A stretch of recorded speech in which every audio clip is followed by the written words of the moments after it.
Hello, my name is Lloyd Jeffs. I'm from Precision Nanosystems, and today I'll be talking about translating mRNA-based medicines from concept to the clinic.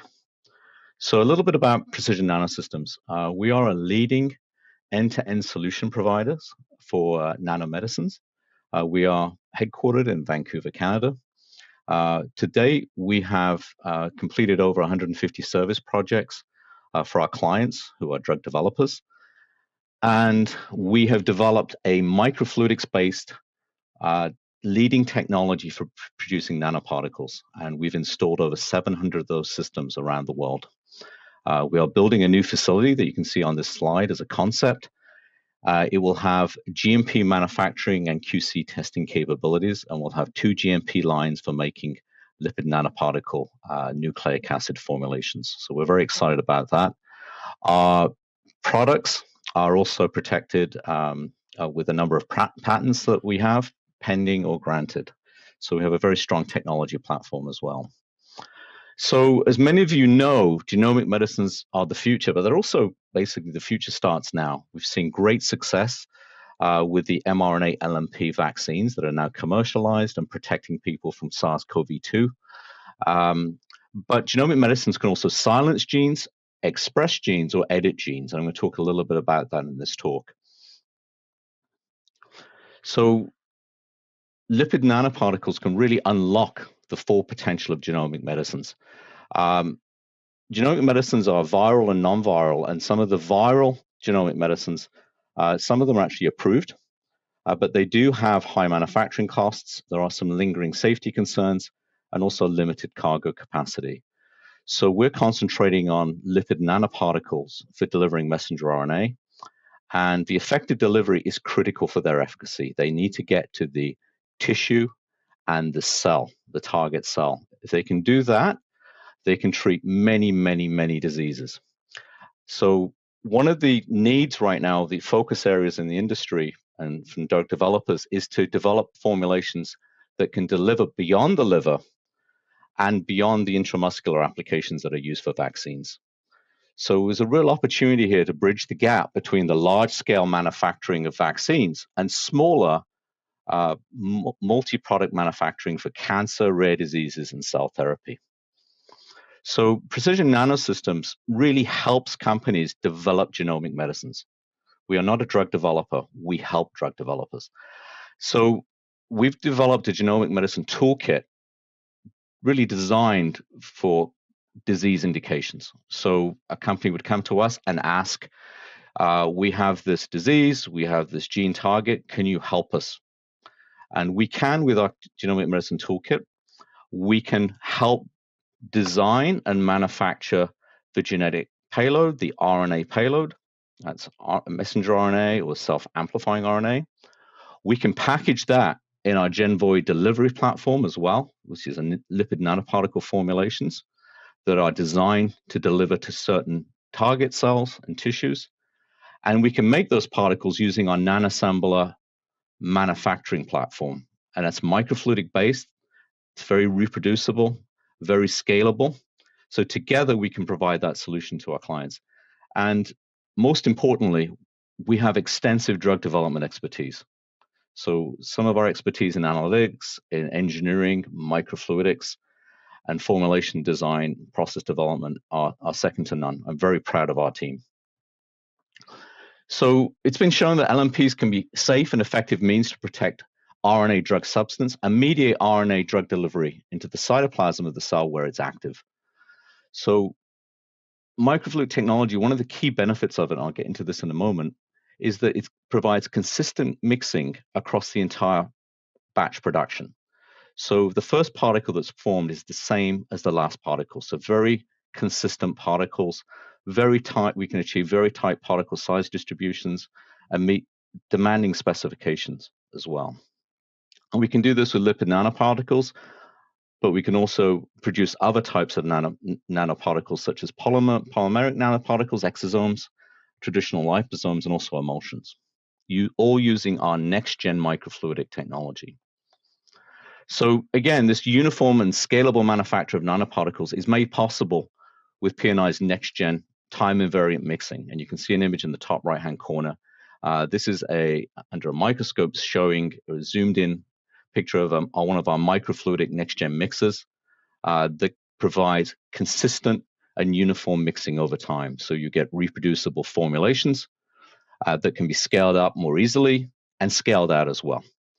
In comparison to other technologies used to make nanoparticles, which relies upon turbulent mixing, where the mixing conditions can constantly change over time, and those mixing conditions are more difficult to control to get a uniform particle population for your drug.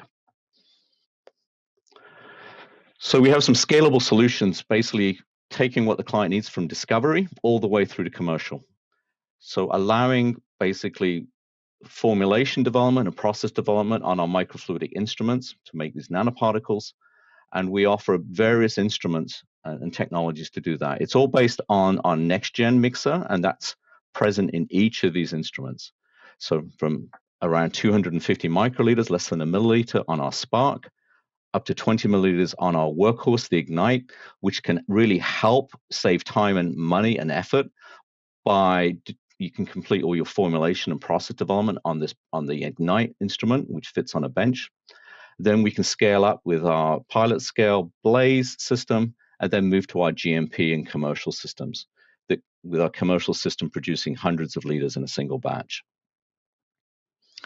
And this particle results, this is an example using our Genvoy lipid reagent and an EPO-encoded messenger RNA.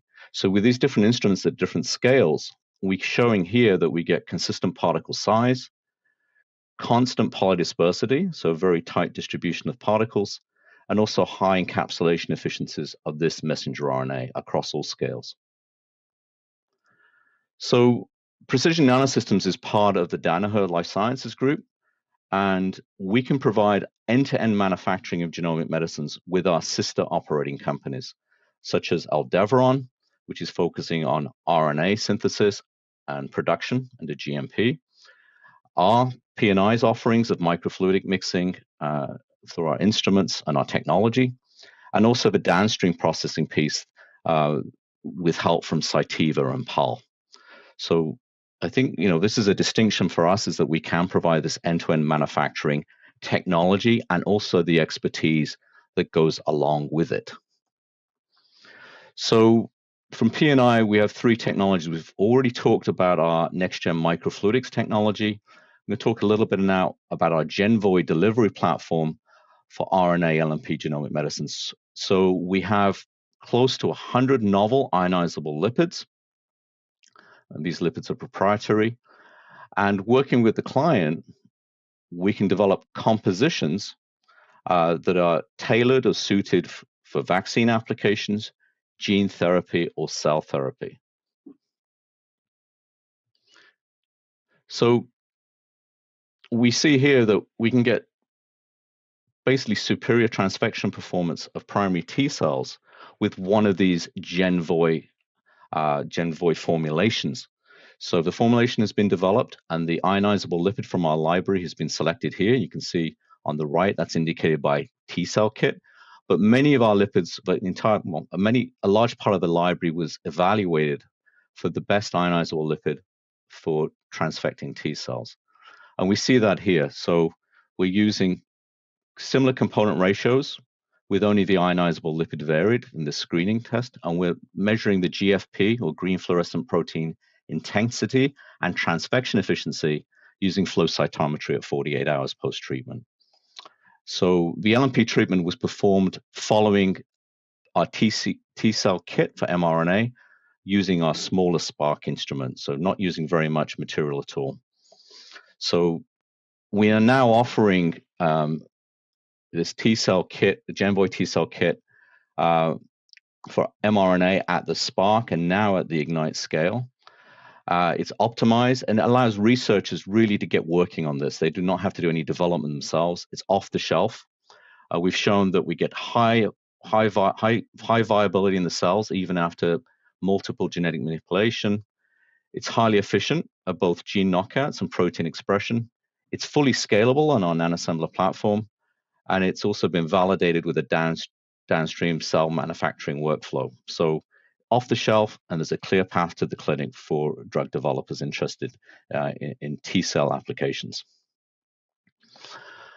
So also want to show that our Genvoy LNP platform is also effective in vivo delivery vehicle for both mRNA and self-amplifying RNA. In this example, it's a mouse study where we have lipid nanoparticles either encoding for messenger RNA or for self-amplifying RNA with an F-Luke mRNA or self-amplifying RNA. So we're seeing here we get very good activity or very good expression of F-Luke with both mRNA and self-amplifying RNA, both in our Genvoy ILM reagent and with a formulation that contains a widely used ionizable lipid, and that's MC3. It compares very well to MC3. Interestingly, the self-amplifying RNA was only required at the 1 microgram level, where a larger quantity of 5 micrograms was used for the mRNA. So that is showing the potential for self-amplifying RNA for even lower dosing that's used for mRNA. This is very exciting to us, working with the Canadian government and our SARS-CoV-2 vaccine program. We have shown in non-human primates SARS-CoV-2 specific IgG expression, and we're seeing that consistently. We've got 3 different vaccine candidates here. The model we're using basically is we basically prime with the vaccine, with our LNP vaccine at day 0. We've taken sera at day 42, boosted at day 56, and then taken sera again at day 70. So you can see significant increase in IgG levels at day 42 compared to the prime, before the prime. And you can see high response for all the candidates. And at day 70, that's 2 weeks, 14 days after the second after the boost, we're seeing actually even higher IgG levels, which is pretty typical of the boost. So we've shown here that both, the applications for basically gene therapy, for T-cell transfection, but also here for vaccine applications. And we're very excited about this NHP data. We also, obviously, an important part of that is to look at the storage stability of these formulations, these vaccine formulations. And we're seeing over a 9-month period, this is storage at -80, similar activity or similar immune responses. These are mouse data in animals, so we're not losing activity. And we're getting consistent particles as well. So this on the right here, you see a TEM transmission electron microscopy image of our PNI LNP vaccine candidate. We're seeing very uniform particles here, which is a feature of our microfluidics technology. Also, similar particle sizes. Particle size doesn't change, and high encapsulation efficiency over stability. So we've gone up to 9 months. I think we have a 12-month time point in the next 2 or 3 weeks.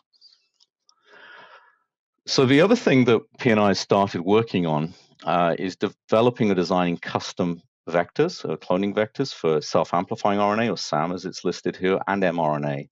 And along with that, RNA integrity and identity methods, so we can evaluate the quality of the material that we're producing.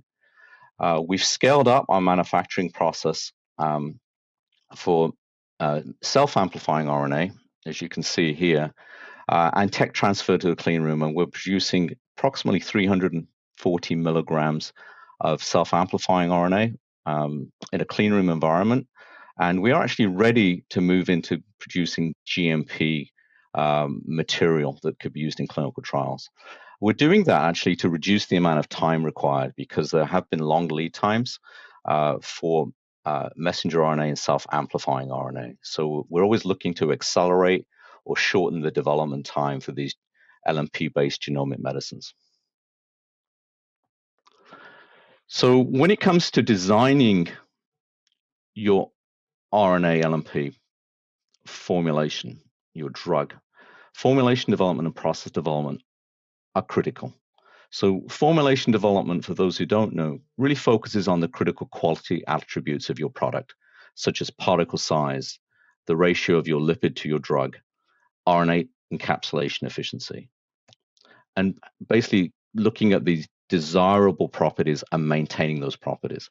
So for process development, more looks at the processes used to make LNP, the upstream and downstream processes, and identifying which are the critical process parameters. And I've given some examples here, such as hold time, flow rates for upstream or downstream, pressure and temperature, etc. And we highly recommend that these formulation and process development studies are multivariate rather than doing one factor at a time, using like quality by design approaches. It will save you a lot of time in development and give you a more complete picture of the product that you're making. So from discovery, transitioning now into our preclinical stage, I've identified some important concepts here, and one is obviously the RNA LNP formulation, defining the lipid composition, the molar ratios of each of those lipids, the ratio, or the NTP ratios we call it, which is the ratio of the ionizable lipid to your RNA, and also picking the right drug substance, the right sequence, the right gene sequence, all very important in the RNA LNP formulation. For particle formation, looking at things like microfluidic parameters is very important. Downstream processing, also looking at choice of buffer and tangential flow filtration conditions, choice of sterile filters, etc. But the most important thing, and I'm really going to emphasize this, is the analytics and having a good biological assays. Without those, you can really not do much development at the preclinical stage. So, and also, it's a plug for stability. Every batch you make, put it on stability, collect as much data as you can on your product. So messenger RNA LNPs, messenger RNA or self-amplifying RNA LNPs are analytically complex drugs. So you need to develop methods for both the payload, the LNP itself, the lipids, measuring the particle size, measuring stability over time, looking at stability over time, constantly looking at the RNA quality, making sure it's the integrity of the RNA is maintained during particle formation and on stability, and also looking at things like encapsulation and the location of the RNA in the particle. So one of the methods we use a lot heavily is being capillary electrophoresis. And we've done this because we know that LNP RNA production can involve high shear forces, it can involve low and high temperatures, and that can result in the degradation of the RNA. And we need to ensure that our processes are suitable for these very delicate RNA payloads. We also look at lipid analysis. We do this routinely, and it's using a UPLC method primarily. So in this case, you see some chromatogram overlaid on the slide. In this case, we have a formulation with 4 lipid components, and with using UPLC, we can resolve each of those lipid components in a single run. And that's very important because certain lipid compositions can shed lipids and then change basically your final formulation. So you need to make sure that your input materials and your output materials match. So that maintains the ratio of your lipid to your drug. So just to finish off, we've talked a little bit about preclinical development. That will basically be completed once you've made your GLP tox batches. Once you've done that, you need to make your clinical batches. And that's where tech transfer comes in. Typically, drug developers will tech transfer their manufacturing of their clinical material to a contract manufacturing organization or a CMO. That involves the transfer of processes, materials, equipment, and analytical methods. It's a complete package. No stone should be left unturned. You've got to make sure there's no gaps, and you have a very comprehensive technology transfer process. When you have that, you can then produce engineering batches and then then GMP batches in the clean room at the CDMO. And then comes in the QC testing, releasing, packaging, and distribution of the final product. And then you start your GMP stability programs. So here's an example of some of the standard drug product release tests for a GMP RNA LNP. It's very important. Particle size is a given, but RNA integrity and stability and also lipid content are very important tests, along with the standard tests that you'd expect for an injectable injectable drug. So just to finish off, I think P&I, I'm really excited. I think the whole team at P&I is really excited to be helping accelerate tomorrow's genomic medicines from idea to approved medicine, whether those are genomic vaccines, whether they're for gene therapy or cell therapy. And I'd like to quickly acknowledge the Canadian government for the Strategic Innovation Fund for supporting some of the vaccine work, our collaborators, Dr. Robin Shaddock and Yvonne Perry and their teams, and also to Brent Sutherland at the BC Cancer Agency. And finally, this is a total effort from P&I. Many people have worked on many different aspects of basic product development, formulation development. I can't list everyone, but these are the groups that have been involved with getting us to where we are today with our genomic medicines. So thank you very much for listening.